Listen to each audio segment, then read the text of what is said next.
Agree ako dun sa 90 days suspension na gustong ipatupad ni Sir Dizon sa mga sobrang pasaway sa kalsada o yung mga driver na naghahamon ng away sa kalsada.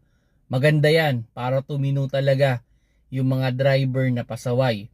Pero ito naman yung isang senaryo dyan. Dun sa mga senaryo na may dalawang party na magkaaway, na nagkaroon ng problema sa kalsada, sana talaga imbestigahang mabuti kung sino ba dapat yung ma-suspend. Kasi ang problema dyan, pwedeng ang maglabas lang ng video ay yung sa tingin niyang tama siya.